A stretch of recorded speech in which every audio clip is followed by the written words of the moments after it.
All right, today I want to talk a little bit more, I want to expand a little bit more, I suppose, on the idea of humility,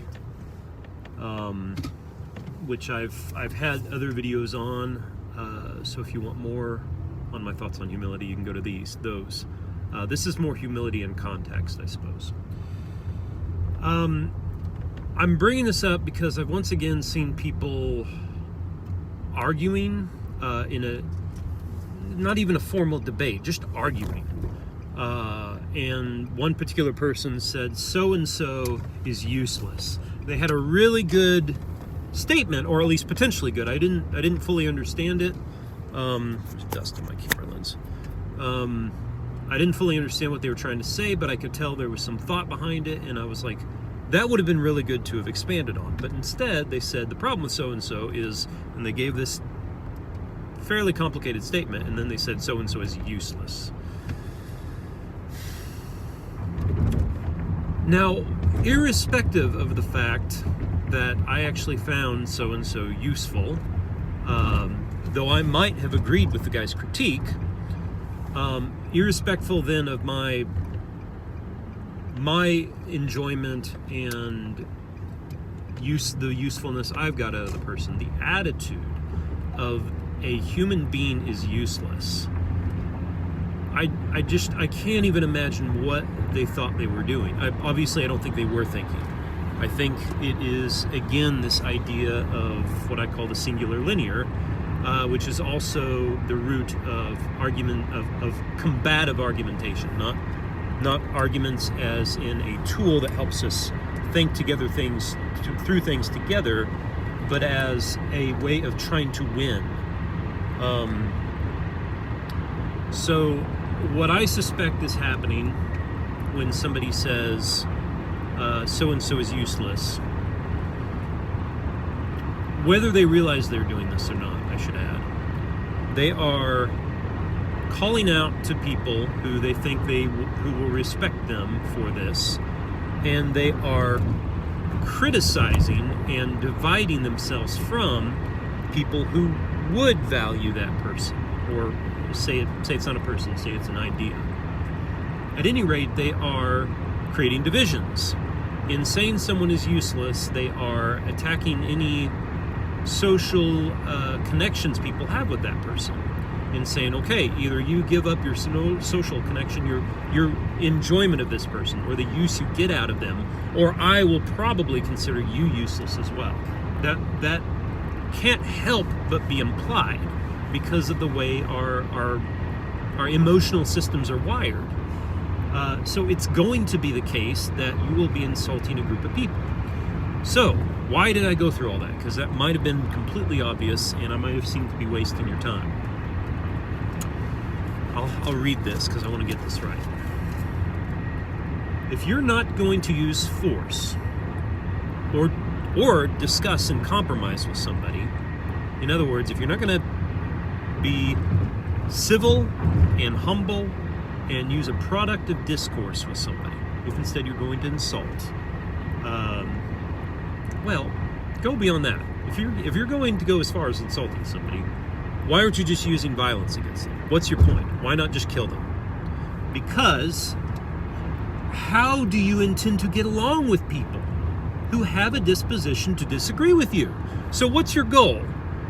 Your goal is apparently to make divisions. How does that aid you at all to have a group against you because you've decided to insult their position or their personhood, or some person that they enjoy and get use out of?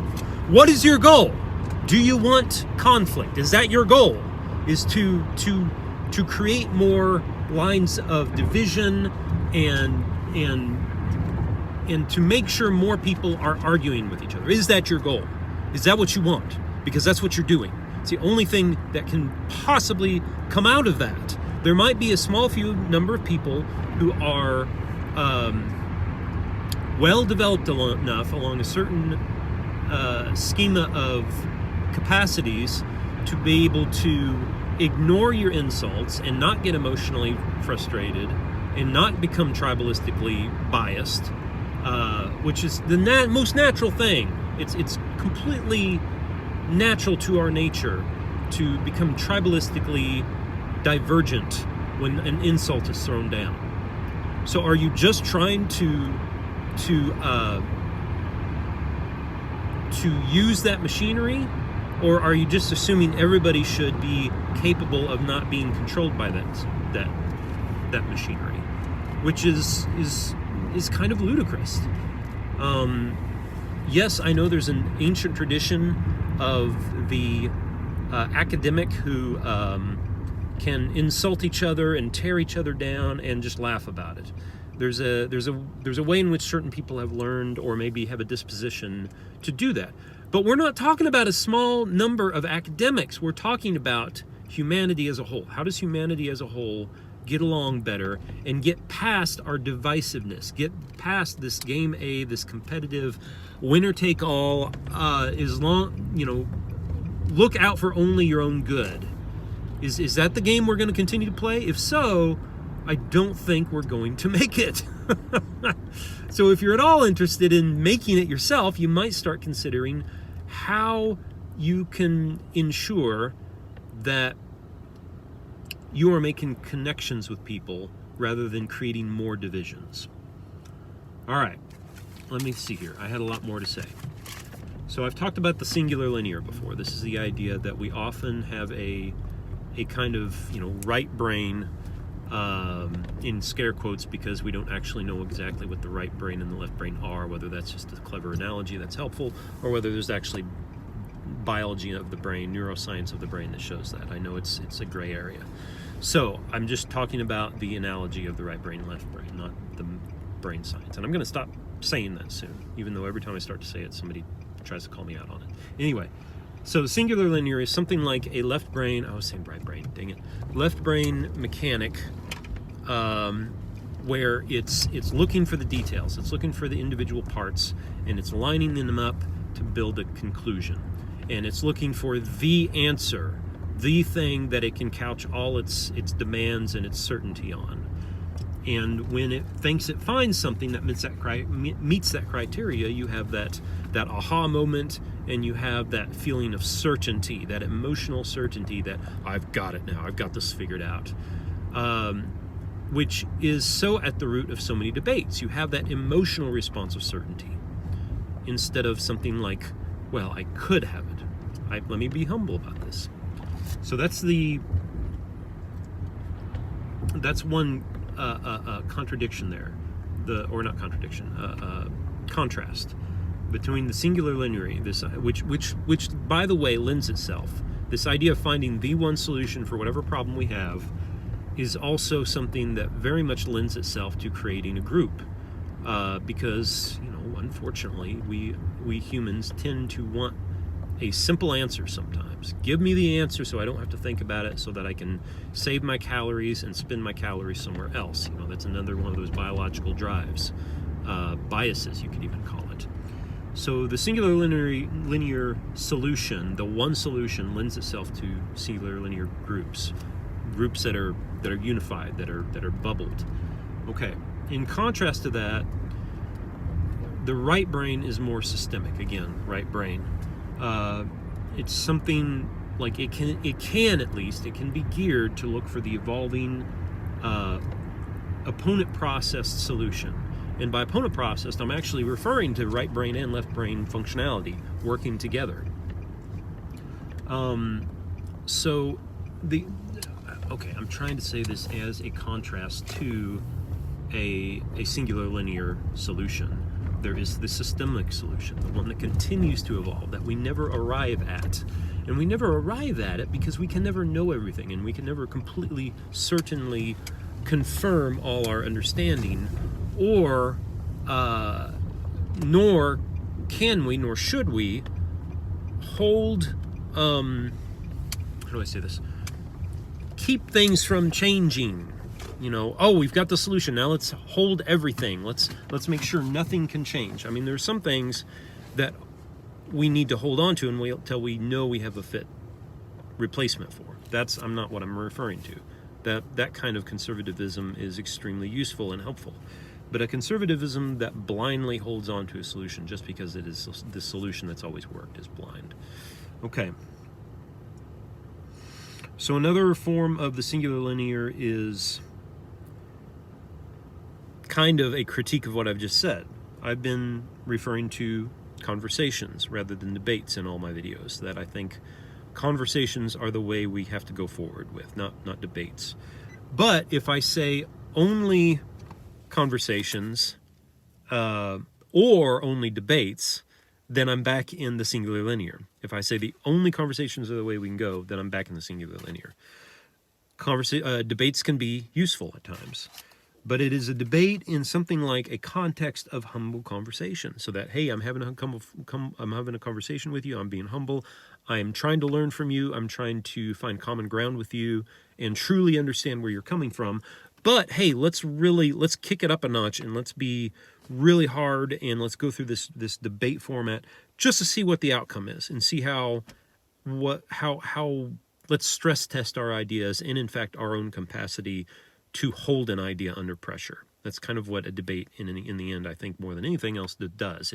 It helps, it hardens our resolve to hold on to a concept in the face of pressure.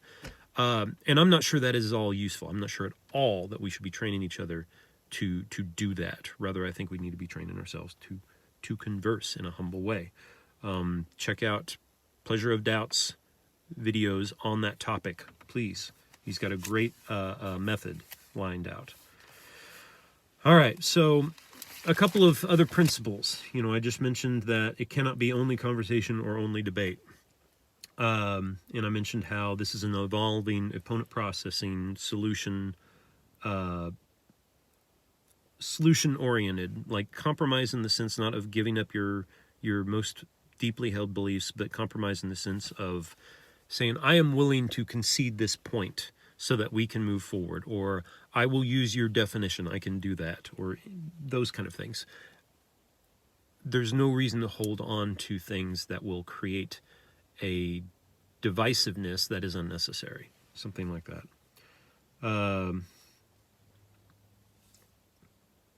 Okay, so I was thinking of, or one principle I've been thinking of is what I call frame to frame, the frame to frame principle. And the idea here is that when we have a set of principles, we are creating a frame. We could say those principles are what we are certain of and what we are going to be certain of. Or we can say, no, we're not certain of these, this is a frame. And we can look through that frame and hopefully find a new set of principles. Go through that frame into another one, then go through that frame into another one. So it's frame to frame. This is, I think, why we still study some of the classics of philosophy, because if you start from ground zero, you will have some of the same thoughts that the ancient philosophers had. So if you actually shortcut all the brain process, if you look through their frame, then you get to the next philosopher and you look through their frame, because they logically lead to each other. Each next philosopher refers to often refers to the previous ones, and you go through all these frames. That seems to be a way of looking at our understanding of the world, our modeling, our paradigms in such a way that doesn't blind us, because paradigms can easily blind us to what the next shift in framework is. Okay, here's, paradigm to present social reality.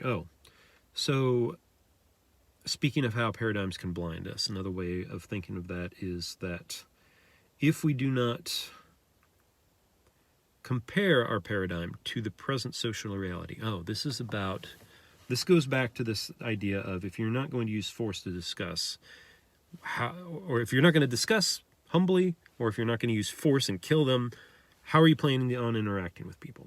What are you doing? Are you just going to have conflict? That's a social reality. That people who you disagree with don't disappear.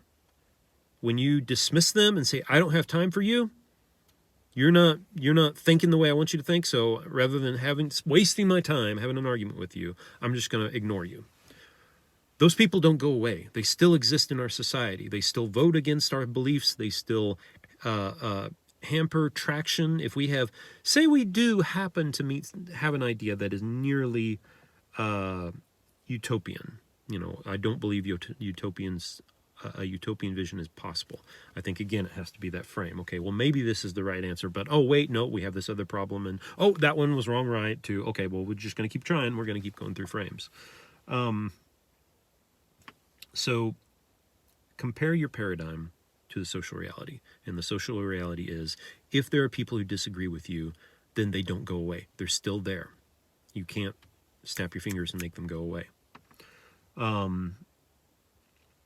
So here's a test. Another way of testing this idea of humility and finding out if you're humble or not. I don't have time for your certainty. I'm humble. You're not. I don't have time for that. It's not humble, is it? But it's easy to think like that.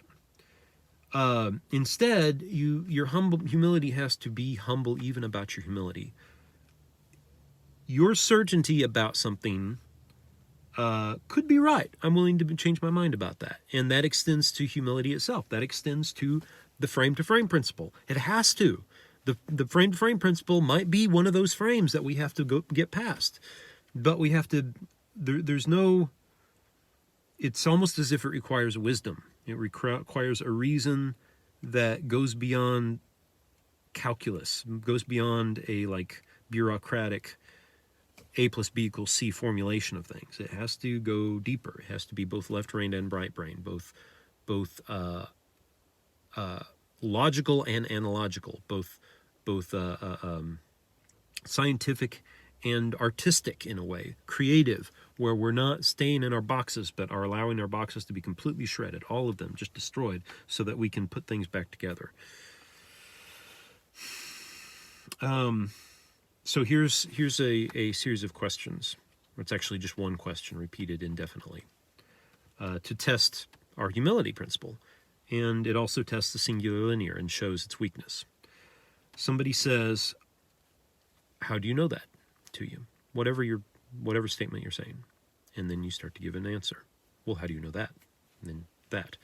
So you're going to find that you're either going around in a circle, or you're drilling down and down into either some kind of observation. But if you go to observation, then, oh, how do you know that your observation is right? And it starts coming back in. So no matter what you do, you start to go in towards your paradigm, whatever your paradigm is. And you get down to the point where you have some singular point, and it's like, how do you know that? And you're probably going to say something like, it just is. Unless you've gone through this process several times, then you'll recognize that you will get to that point, and you'll be ready for that. What you've hit against when you are saying it just is not a singular linear thing. It's not a thing of certainty. You may feel certain about it, but it's not anything that the scientific method or even logic can formulate. It's something intuitive. It's a paradigm. It's gestalt. It's how you view the world, not the pieces. The left brain is great at taking little pieces and aligning them up and saying, haha, I've got this wonderful equation now. But the right brain is like taking snapshots of everything at once. It doesn't do as well with the individual pieces, obviously. That's why it comes up with problems like, I always forget that word. I need to staple it on me. My example is always Huckleberry Finn thinking that he can get rid of warts by reciting a rhyme on a full moon at a stump with water. Stump water, make these warts go away, or something like that. I can't remember what that word is called. Ugh. It's the things that don't really real. Science has proven it. But those are specific things. They are like this magical spell, rather than I have this belief that there is order that God has ordained in the universe. That's huge. You don't put that together, or you could, but it's meaningless to the believer to put the details together in a scientific method, because they have an overall gestalt feeling or impression that the world has order and that there is a God behind it all. When you are asking this humbling question, how do you know that? How do you know that? If you are not going circular, and if you have gone out to an observation and find that you cannot, that how do you know that is not even answered out there, and you have to go back into your paradigm, you eventually get to your paradigm. And if you're at that paradigm spot, then well, then that's where you're at. You're not in left brain world anymore. You're not in the land of science and certainty. You're in the land of human emotion and the right brain's gestalt view of the world. So, what is my point I'm trying to give a bunch of reasons why, and give you a lot of context for why being a pain, being needlessly argumentative, instead of asking questions and saying that's interesting, help me understand that because it sounds like nonsense. Instead of treating that person like they are nonsense, or that they can't possibly have had a good reason for their beliefs, even if they're crazy sounding religious beliefs, dig down, ask questions. If you do so, if you take that time, if you invest in that person, not only are you creating rapport with that person, but you are helping them explore themselves. What only good can come of that? Whereas if you're going to say that person is useless because their ideas are useless to you, you're only creating more division. In our society, I don't see our society can possibly continue to evolve towards betterment if we can't start working together more efficiently. Argumentation is not efficient. If only the people who are super well trained to hold all their biases in check can use that idea of argumentation efficiently, it's not efficient enough. Everybody, all hands on deck, all hands on deck. There's too much going wrong in our society. We can't leave it up to an elite few. This has to be all of us working together. So I hope you will agree that argumentation in a negative way, in a non-humble way, is a vice that will drown us. I won't call it immoral, but I'll certainly call it a vice of the type where if everybody is doing it, it's hurting everybody. It becomes this atmosphere of destruction in our society, even if you're not hurting somebody by arguing with them. When there's enough people that are just arrogantly arguing because they believe they are right and the other person is wrong without being curious and asking questions, then we're just poisoning the well. We're just poisoning the whole well that we as a human race live off of, the well of ideas, so to speak. All right, that was a long one. Thank you for your time.